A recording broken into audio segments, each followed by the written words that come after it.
IPL 2025 में कौन से ऐसे प्लेयर होंगे जो तने तना अपनी टीम को मैच जितवाने की सलाहियत रखते हैं, यानी कि most valuable player of the IPL 2025, जो अकेले ही अपनी टीम को मैच जितवा सकते हैं। आज हम अपनी इस वीडियो में टॉप 10 प्लेयर का जायजा लेंगे जो कि तने तना अपनी टीम को मैच जितवाने की सलाहियत रखते हैं। इसलिए बिना कोई वक्त है कि हम अपने टॉपिक को स्टार्ट करते हैं और सबसे पहले जो हमारे पास नाम आता है नंबर 10 पर, वो आता है अजिंक्य रहाणे का। अजिंक्य रहाणे को इस मरतबा KKR ने 1.5 करोड़ में बाय किया है ऑक्शन में, और कोलकाता नाइट राइडर्स को उनसे बड़ी उम्मीदें वाबस्ता है क्योंकि वो कोलकाता नाइट राइडर्स की टीम में मौजूद वाहिद सीनियर प्लेयर है। वो टॉप ऑर्डर पर बैटिंग करते हैं, ओपन करते हैं, और वो अगर विकेट पर खड़े हो जाए तो वो फिर पीछे मुड़कर नहीं देखते, तो वो तने तना मैच जिता सकते हैं और वो एज अ सीनियर भी अपने जूनियर्स की रहनुमाई कर सकते हैं। तो अजिंक्य रहाणे के बाद नंबर 9 पर आते हैं Faf du Plessis. Faf du Plessis का ये पॉसिबिलिटी है कि उनका लास्ट IPL इवेंट होगा क्योंकि वो उनकी 38 हो चुकी है और वो अगले इवेंट में नजर नहीं है। फाफ डु प्लेसिस को दिल्ली कैपिटल्स ने इस मतलब 2 करोड़ रुपए में बाय किया है। फाफ डु प्लेसिस पहले RCB के कैप्टन थे, तामा वो दिल्ली कैपिटल्स ने उनको बाय किया है और वो राइट हैंडेड बैटर है। और फाफ डु प्लेसिस जो वो बड़े एक्सप्लोसिव बैटर हैं और 200 के 300 के स्ट्राइक रेट से बैटिंग करना बखूबी जानते हैं। फाफ डु प्लेसिस के नाम आता है नंबर 8 पर खलील अहमद का। खलील अहमद जो है वो लेफ्ट आर्म फास्ट बॉलर हैं जिनको चेन्नई सुपर किंग्स ने इस मरतबा 4.80 करोड़ रुपए में बाय किया है। खलील अहमद जो है वो नए और पुराने दोनों बॉल्स के साथ बेहतरीन स्किलफुल बॉलिंग करा सकते हैं और वो डेथ ओवर्स में भी अपने यॉर्कर्स और स्लोअर वंस की वजह से जाने जाते हैं और वो न्यू बॉल के साथ भी बॉल को स्विंग कराने की सलाहियत बखूबी जानते हैं। तो खलील अहमद भी अपनी वेरिएशंस की वजह से चेन्नई सुपर किंग्स की फुटबॉल में अहम किरदार अदा कर सकते हैं। खलील अहमद के बाद नाम आता है नंबर 7 पर ग्लेन मैक्सवेल का। ग्लेन मैक्सवेल को कौन नहीं जानता। ग्लेन मैक्सवेल अब दोबारा उसी फ्रेंचाइज में वापस आ गए जहां से इन्होंने अपना सफर स्टार्ट किया था, यानी कि पंजाब किंग्स से। पंजाब किंग्स ने इनको 4.20 करोड़ में परचेज किया है और ये तो सभी जानते हैं कि ये ऑलराउंडर हैं, यानी कि ये इनको आप बैटिंग ऑलराउंडर कह सकते हैं। बैटिंग में जब एक बार खड़े हो जाए तो फिर इन्होंने कुछ नहीं देखना है, इन्होंने आते साथ 1-2 बॉल लेनी है और फिर उसके बाद इन्होंने पीछे मुड़कर नहीं देखना कि क्या हो रहा है। इन्होंने अपनी नेचुरल गेम खेलनी है और ये अगर 20 बॉल खेलेंगे तो इनका 40-50 रन कन्फर्म है। जब एक बार विकेट पर खड़े हो जाए तो फिर इन्होंने किसी भी बॉलर को नहीं छोड़ना। तो ग्लेन मैक्सवेल भी इतने तरह मैच का पासा पलटने की सलाहियत रखते हैं। ग्लेन मैक्सवेल के बाद नंबर 6 पर नाम आता है इनके ही हम वतन प्लेयर मिचेल मार्श का।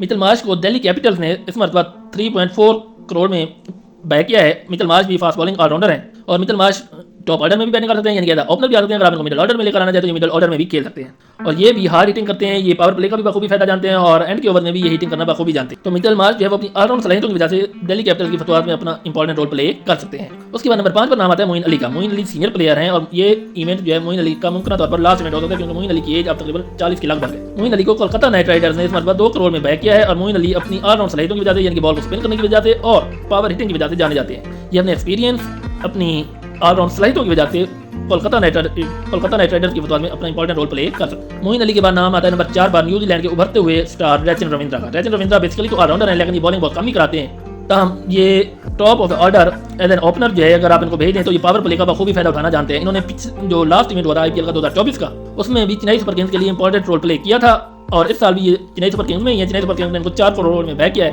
और ये पावर प्ले का बखूबी फायदा उठाना जानते हैं। तो ये भी अपनी टैलेंट की वजह से और अपनी बैटिंग टेक्निक की वजह से चेन्नई सुपर किंग्स की फुटबॉल में अपना अहम रोल प्ले कर सकते हैं। रचिन रविंद्रा के बाद नंबर 3 पर नाम आता है सैम करन का। सैम करन हमेशा से इंग्लैंड की T20 साइड का एक इंपॉर्टेंट हिस्सा रहे हैं। सैम करन को इस साल चेन्नई सुपर किंग्स ने 2.4 करोड़ में बाय किया है और ये जो है अपनी बॉलिंग एबिलिटीज है, खासतौर पर जब ये डेथ ओवर में बॉलिंग कराते हैं तो उस वक्त इनसे बड़ा स्किलफुल बॉलर ही कोई नहीं है। तो सैम करन अपनी बॉलिंग सलाहियतों की वजह से चेन्नई सुपर किंग्स की फुटबॉल में अहम किरदार अदा कर सकते हैं और ये एंड पे बैटिंग भी अगर इनको करनी पड़ जाए तो ये हार्ड हिटिंग कर सकते हैं। तो ये भी अपनी ऑलराउंड सलाहियतों की वजह से चेन्नई सुपर किंग्स के लिए फुटबॉल में अहम किरदार अदा कर सकते हैं। सैम करन के बाद नाम आता है नंबर 2 पर हमारे पास वाशिंगटन सुंदर का। वाशिंगटन सुंदर को इस मरतबा गुजरात टाइटंस ने 3.2 करोड़ में बाय किया है। वाशिंगटन सुंदर भी ऑलराउंडर हैं और ये बैटिंग और बॉलिंग दोनों बखूबी जानते हैं। ये इंडिया की तरफ से भी अच्छी परफॉर्मेंसेस दे चुके हैं और IPL में भी अच्छा करते आए हैं। तो ये भी अपनी ऑलराउंड सलाहियतों की वजह से गुजरात टाइटंस की फुटबॉल में अहम किरदार अदा कर सकते हैं और गुजरात टाइटंस को इन पर काफी रिलाई होगा। उसके बाद जनाब नंबर 1 पर आता है नाम hard hitting batter Tim David का। टिम डेविड पहले मुंबई इंडियन का हिस्सा थे, इस मरतबा मुंबई इंडियन ने उनको रिलीज किया और वो RCB का हिस्सा बन गए जिन्होंने उनको 3 करोड़ रुपए में बाय किया है। टिम डेविड मिडिल ऑर्डर में बैटिंग करते हैं और लास्ट ओवर में हार्ड हिटिंग करना बखूबी जानते हैं, यानी कि 200-300 स्ट्राइक रेट से बैटिंग करना बखूबी जानते हैं टिम डेविड और ये फील्डर भी बहुत अच्छे हैं। तो ये और इनका जो सबसे ज्यादा एडवांटेज है वो ये है कि ये पार्ट टाइम स्पिन बॉलिंग भी करा सकते हैं, तो आप इनको किसी भी तरीके से यूज कर सकते हैं। तो ये अपनी ऑलराउंड सलाहियतों की वजह से RCB की फुटबॉल में इंपॉर्टेंट रोल प्ले कर सकते हैं। चलिए जनाब, ये तो थे हमारे 10 प्लेयर जो कि most valuable player of IPL 2025 हो सकते हैं। अगर हमने किसी प्लेयर को स्किप किया हो या आपके ख्याल में कि वो प्लेयर मोस्ट वैल्यूएबल प्लेयर में इंक्लूड हो सकता है तो आपने हमें कमेंट सेक्शन में लाजमी बताना है और हमारे चैनल को सब्सक्राइब करना है। आपसे मुलाकात होगी अगली वीडियो में।